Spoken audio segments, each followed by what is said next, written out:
सालों पहले एक नगर का राजा अपने राज्य में रात को अपना रूप बदलकर घूमता था। वो रूप बदलने के बाद लोगों से मिलकर अपने यानी राजा के बारे में जानने की कोशिश करता और उनकी समस्याओं को समझता था।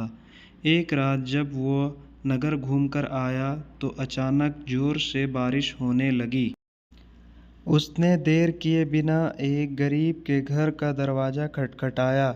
राजा के दरवाज़ा खटखटाने के बाद से एक व्यक्ति निकला।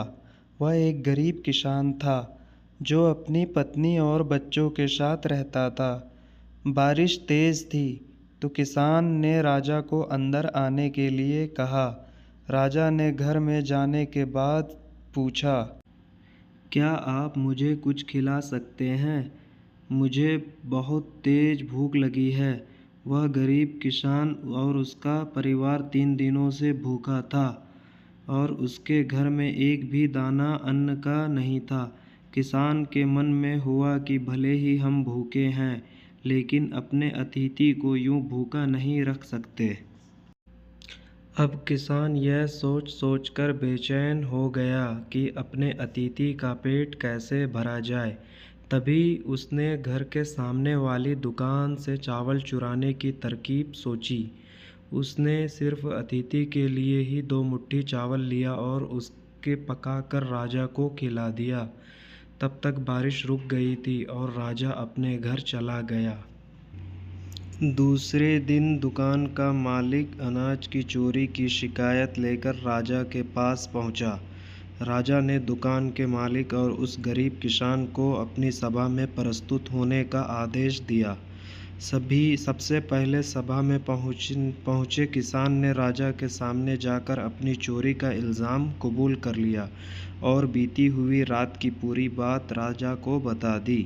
किसान राजा से कहता है कि मैंने चोरी की, लेकिन मेरे परिवार ने उस अनाज का एक निवाला भी नहीं खाया। गरीब किसान की बातें सुनकर राजा बहुत दुखी हुआ और उसने किसान को बताया कि अतिथि के रूप में मैं स्वयं तुम्हारे घर आया था। इसके बाद राजा ने सभा में पहुंचकर दुकानदार से पूछा कि क्या आपने अपने पड़ोसी को चोरी करते हुए देखा था? दुकानदार ने जवाब दिया कि हाँ, मैंने इसे रात में चोरी करते हुए देखा था। दुकानदार की बात सुनने के बाद राजा कहता है कि इस चोरी के लिए मैं पहला जिम्मेदार हूँ और फिर दूसरा तुम हो, क्योंकि तुमने अपने पड़ोसी को अनाज की चोरी करते हुए देखा मगर कभी उसके भूखे परिवार को नहीं देखा। तुमने अपने पड़ोसी होने का धर्म बिल्कुल निभा नहीं पाए।